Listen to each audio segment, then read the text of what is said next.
إن الحمد لله نحمده ونستعينه ونستهديه نعوذ بالله من شرور أنفسنا وسيئات أعمالنا من يهد الله فلا مضل له ومن يضلل فلا هادي له أشهد أن لا إله إلا الله وحده لا شريك له وأشهد أن محمدا عبده ورسوله اللهم صل وسلم على حبيبنا وشفيعنا وقدواتنا محمد صلى الله عليه وآله وصحبه وسلم أوصيكم وإياي بتقوى الله فقد فاز المتقون قال الله تعالى أعوذ بالله من الشيطان الرجيم بسم الله الرحمن الرحيم يا أيها الذين آمنوا اتقوا الله حق تقاته ولا تموتن إلا وأنتم مسلمون قال الله تعالى يا أيها الذين آمنوا اتقوا الله ولتنظر نفس ما قدمت لغد واتقوا الله إن الله خبير بما تعملون. Jamaah Jumat, mudah-mudahan Allah Subhanahu wa taala melindungi kita dari fitnah akhir zaman. Fitnah yang dari depan, dari belakang, dari kanan, dari kiri. Karena seperti itulah kondisinya. Tsumma la'atiyannahum min baini aydihim wa min khalfihim wa an aymanihim wa an syama'ilihim wa la tajidu aktsarahum syakirin. Itu sudah diproklamirkan oleh iblis dan itu diabadikan di Al-Quran.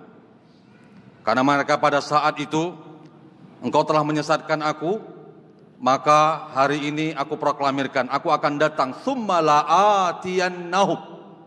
Aku akan sungguh datang kepada mereka, dari depan mereka, belakang mereka, kanan mereka, kiri mereka. Mereka yakin tentang kematian, tapi tidak ada persiapan menuju kematian. Tidak ada yang ragu di tempat ini tentang kematian, tapi tidak ada persiapan untuk menuju kematian. Iqtalu walinnasi hisabuhum wa hum fi ghaflatin mu'ridun. Hari penghisapan itu sangat dekat sekali, tapi mereka lalai. Siapa yang mengatakan lalai? Itu Allah Subhanahu wa taala. Kita lalai dengan orientasi hidup ini. Naudzubillah. Kita di sekarang ini banyak sebagian umat-umat yang sudah terkontaminasi dengan cara berpikir materialisme. Segala sesuatu itu diukur dengan materi. Kekayaan dengan materi, kebahagiaan dengan materi. Kalau sudah orientasinya adalah materi, apa bedanya di zaman Ibrahim dulu? Ketika itu pada saat itu Ibrahim menghancurkan berhala-berhala, sekarang berhala-berhala itu bermetamorfosis dalam bentuk materi. Maka kita saat sekarang ini izinkan kami dalam waktu yang singkat ini mengingatkan diri pribadi dan kita semua, mengupgrade kualitas ketakwaan kita kepada Allah Subhanahu wa taala, mempertajam keimanan ini. Karena kita hidup di akhir zaman. Kita yakin tentang kematian, kita yakin tentang akhirat, tapi enggak ada kematian. Mada ada talaha? Ketika sahabat bertanya, mata sah, kapan kiamat ya Rasulullah? Maka Rasulullah mengatakan tidak bla bla dan sebagainya. Rasulullah kembali bertanya, mada a'dat talaha? Apa persiapan kamu menuju kiamat itu? Apa persiapan kamu menuju kematian itu? Kita tinggal tanya sendiri, diri sendiri. Kemudian iblis itu akan datang, min baini aidihim. Dia akan berbicara tentang masa lalu. Bagaimana tentang masa lalu itu kita tahu. Tidak ada di atas dunia ini, kita di ruangan ini yang maksum. Semuanya melakukan kekeliruan. Baik dari tutur bicara, cara sikap, cara pendengaran. Yang kita lakukan, yang kita makan, yang kita minum. Yang apapun mungkin itu terserempet ke hal-hal yang buruk. Tapi tidak ada pada saat itu untuk mengingat masa lalu kemudian beristighfar. Kemudian dia datang dari sebelah kanan. Dia sudah tahu itu hal yang baik. Dia sudah tahu pada saat itu hal-hal yang positif. Tapi tidak ada pada saat itu untuk melakukan hal yang positif itu. Dia tahu hal itu adalah perbuatan bejat. Itu adalah perbuatan buruk. Tapi dia masih zona nyaman ketika melakukan perbuatan bejat itu. Nanti di akhir zaman nanti, di mana orang pada malam hari, dia melakukan maksiat, dia melakukan murtad pada malam hari, kemudian siang hari dia beriman kepada Allah Subhanahu wa taala. Pada pagi hari dia murtad, dia melakukan maksiat kepada Allah Subhanahu wa taala, kemudian pada saat itu malam itu dia beriman. Kita hidup di akhir zaman. Dan itu bisa terjadi bukan kepada orang lain, kepada diri saya pribadi juga bisa seperti itu. Kepada kita semua bisa terjadi semacam itu. Dan itu iblis memproklamirkannya. Tsumma la'atiyannahum min baini aydihim wa min khalfihim wa an aymanihim wa an syama'ilihim wa la tajidu aktsarahum syakirin. 4 penjuru mata angin kita saat sekarang ini. Maka kita berdoa kepada Allah Subhanahu wa taala setiap pagi. Allahumma hfazni min baini yadayya wa min khalfi ayyamin wa an shimali. Maka kita berdoa kepada Allah supaya Allah melindungi kita. Maka izinkan kami saat sekarang ini menasihatkan. Kami konsen saat sekarang ini di bidang pendidikan. Di bidang pendidikan ini banyak orang tua, wali murid, dan beberapa pengajian yang kami bentuk itu merasa berat ketika mendidik anaknya. Anaknya cerdas pintar, tapi adabnya nggak ada. Anaknya cerdas pintar beasiswa, karena saat sekarang ini tolak kecerdasan seseorang itu kalau sudah jago matematika. Tolak kecerdasan seseorang itu kalau sudah jago fisika. Dan memang benar, Indonesia ini orangnya cerdas pintar. Olimpiade apa yang tidak dimenangkan oleh Indonesia itu? Ini menunjukkan orang Indonesia itu pintar dan cerdas. Sayangnya kalau tolak ukur kecerdasan seseorang itu adalah pada saat bidang matematika, fisika, kimia dan sebagainya, terus bagaimana mereka menghafal Quran? Kalau tolak ukur pada saat itu adalah hitung-hitungan, terus bagaimana yang membuat Indonesia pada saat sekali bangkrut sekarang ini? Kasus timah, kasus Pertamina, kasus yang luar biasa, itu cakupnya yang lebih besar. Maka kami juga Pak Ustadz kebingungan saat sekarang ini. Ketika kami ingin masukkan sekolah-sekolah atau pesantren, kami berharap anak kami itu dididik dengan baik. Ternyata pesantren sekarang ini banyak, ya. Bahkan ada oknum-oknum yang pada saat itu lembaga pendidikan ini tempat cabul.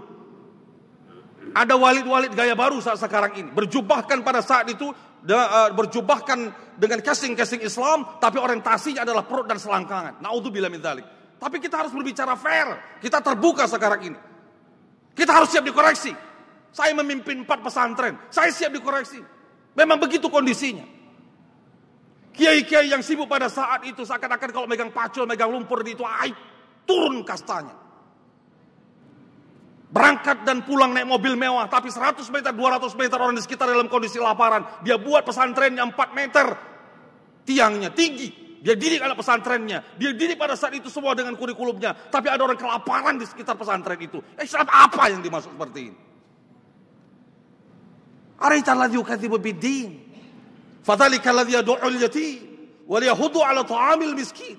Tadi kita baru mendengarkan tadi barang iklan tadi Bapak DKM di masjid ini.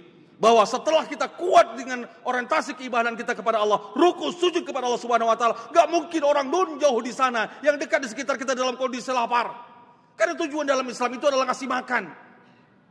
Dan kita sudah dididik pada saat di karantina 30 hari Ramadan kemarin.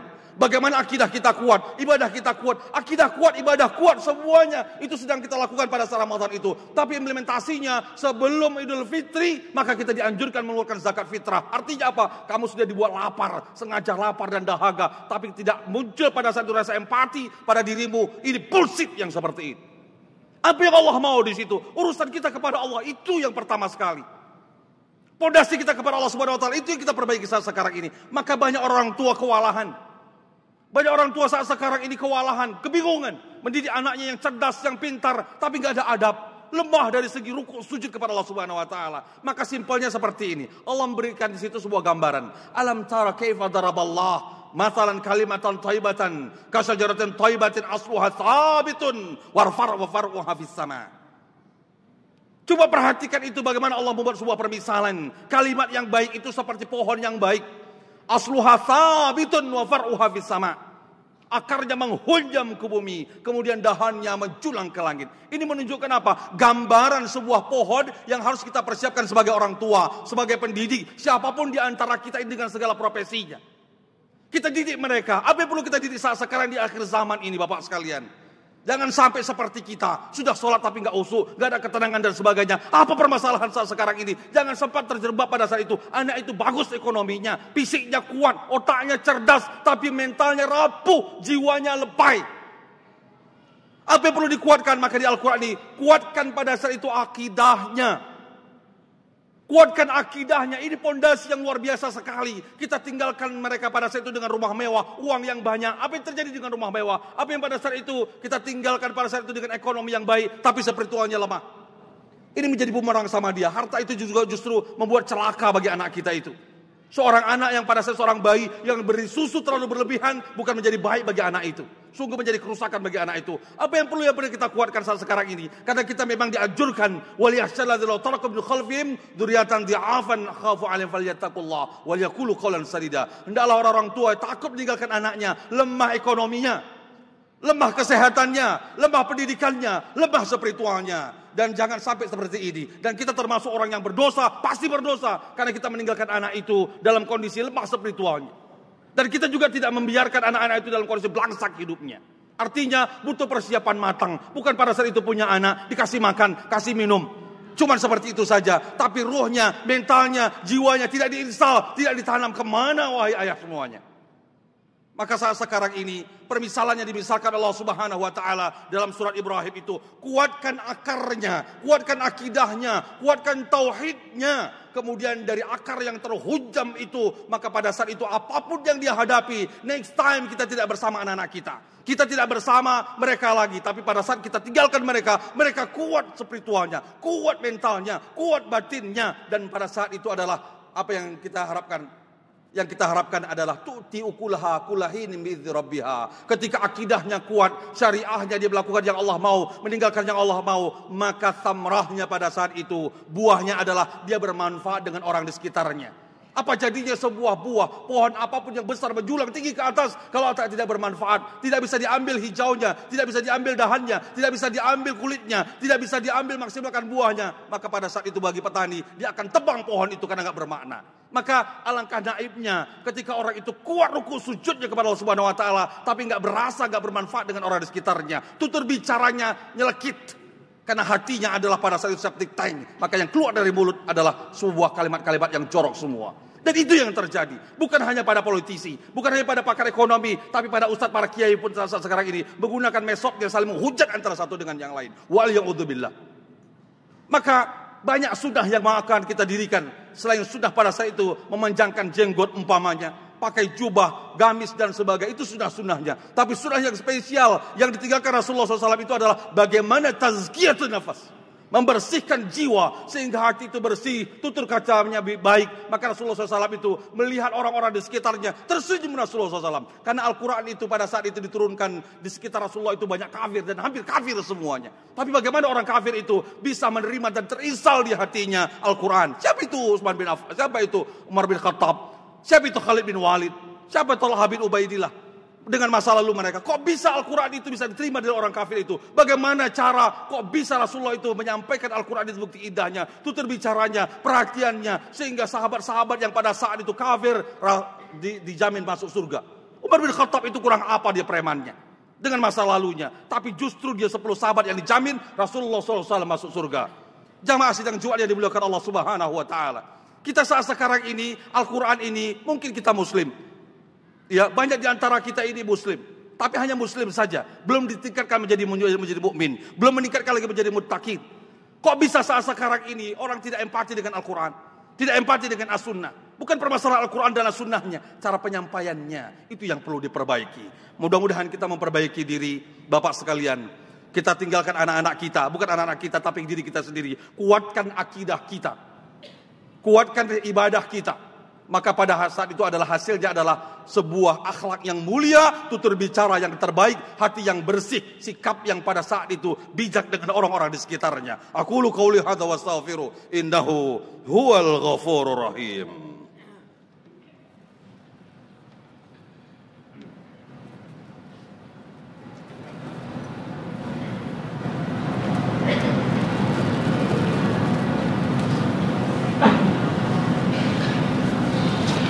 Alhamdulillahi Rabbil Alamin.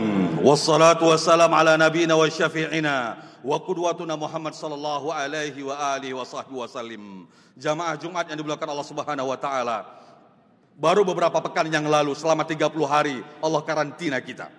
Dan di situ bagaimana menguatkan akidahnya, menjalankan syariat Allah Subhanahu wa taala, dan 3 sekaligus akidahnya, syariahnya, akhlaknya. Pada saat itu selama 30 hari Allah sedang karantina kita di situ. Mudah-mudahan selama Ramadan itu telah berlalu dan itu implementasinya bisa kita lihat dalam keseharian. Bagaimana cara sikap kita dengan anak-anak kita, dengan istri kita, dengan orang tua kita, dengan rekan kerja kita, dengan staf kita, dengan orang di atas kita, dengan siapapun pada saat itu. Maka keberadaan kita benar-benar disenangi orang-orang lain. Keberadaan kita benar-benar menyejukkan orang di sekitarnya. Karena itu yang dilakukan Rasulullah SAW. Rasulullah itu adalah orang yang paling takut sekali umatnya masuk neraka. Tapi pada saat itu Rasulullah melemparkan senyum. Sabar dia menjadi umat ini. Itu yang harus dikuatkan. Mari kita berdoa kepada Allah Subhanahu wa taala. Mudah-mudahan Allah menguatkan kita. menguatkan anak-anak kita, keluarga kita dari fitnah akhir zaman ini, sehingga kita mampu mengarungi perjalanan ini dengan selamat sampai ke Jannatul Naim, surga Firdaus. A'udzubillahi minasyaitonir rajim. Bismillahirrahmanirrahim. Alhamdulillahirabbil alamin. Wassalatu wassalamu ala nabiyyina wa syafi'ina wa qudwatuna Muhammad sallallahu alaihi wa alihi wa sahbihi wa sallim. Rabbana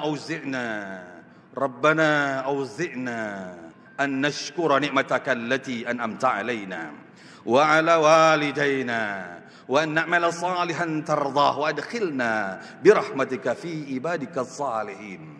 ربنا اغفر لنا ولوالدينا وارحمهما كما ربونا صغارا ولجميع المسلمين والمسلمات والمؤمنين والمؤمنات الأحياء منهم والأموات برحمتك يا أرحم الراحمين. اللهم أرنا الحق حقا وارزقنا اتباعه وأرنا الباطل باطلا وارزقنا اجتنابه. Ya Rabb, ya Allah, tunjukkan kepada kami yang hak itu hak. Mudahkan kepada kami untuk mengikuti yang hak itu, berdiri di atas yang hak itu. Ya Allah, tunjukkan kepada kami yang batil itu batil. Mampukan kepada kami, rizkikan kepada kami, anugerahkan kepada kami meninggalkan yang batil itu ya Allah. Ya Allah, tidak ada yang tersembunyi di sisimu dengan apa yang kami lakukan, yang kami lihat, yang kami makan, yang kami minum. Maafkan kami ya Allah, maafkan kami ya Rabb, maafkan kami ya Ghafur, ya Rahman, ya Rahim. Engkau jualah zat yang memberikan ampunan, ya Allah, ya Arhamar Rahimin. Allah mansur ikhwanana al-mustad'afin wal muslimin wal mujahidin fi Palestin. Allah mansur ikhwanana al-mustad'afin wal muslimin wal mujahidin fi Palestin. Allah mansur ikhwanana al-mustad'afin wal muslimin wal mujahidin fi Palestin.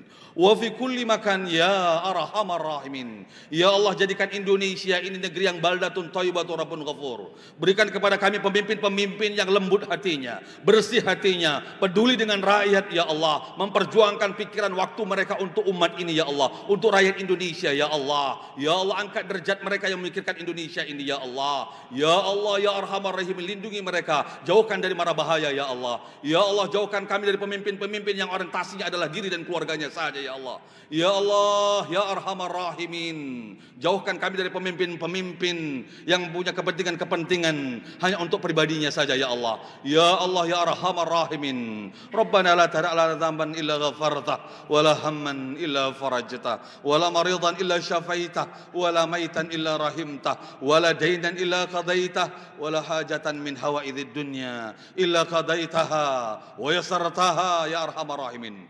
اللهم أنت ربنا لا إله إلا أنت خلقتنا ونحن عبدك ونحن على عهدك ووعدك ما استطعنا نعوذ بك من شر ما صنعنا نبوء لك بنعمتك علينا ونبوء بذنبنا فاغفر لنا فإنه لا يغفر الذنوب إلا أنت.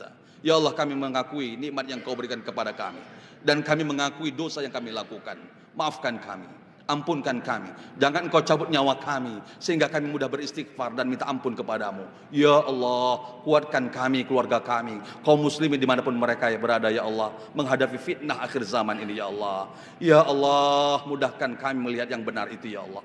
Ya Allah, lindungi keluarga kami. Rabbana hab lana min azwajina wa dzurriyyatina qurrata a'yun waj'alna lil muttaqina imama. Anugerahkan kepada kami anak-anak kami, pasangan-pasangan kami, anak-anak kami sebagai penyejuk jiwa, pelipur lara bagi kami ya Allah. Ya Arhamar Rahimin, ya Mujibas Sa'ilin. Rabbana zalamna anfusana wa illam taghfir lana wa tarhamna lanakunanna minal khasirin. Rabbana la tu'akhidhna in nasina aw akhtana. Ya Allah, jangan Engkau azab kami sekiranya kami lupa melakukan kesalahan ya Allah. Fa'fu anna, maafkan kami. Waghfir lana, ampunkan kami. Warhamna, sayangi kami ya Allah. Rabbana atina fid dunya hasanah wa fil akhirati hasanah wa qina adzabannar. Selamatkan kami dari fitnah dunia ini ya Allah. Ya Allah, berikan kepada kami kehidupan dunia yang terbaik, kehidupan akhirat yang terbaik. Selamatkan kami dari azab jahannam ya Allah. Selamatkan kami dari azab kubur ya Allah. Inna adzabaha kana gharama. Bi fadlika subhana rabbika rabbil izzati amma yasifun wa salamun alal mursalin walhamdulillahi rabbil alamin.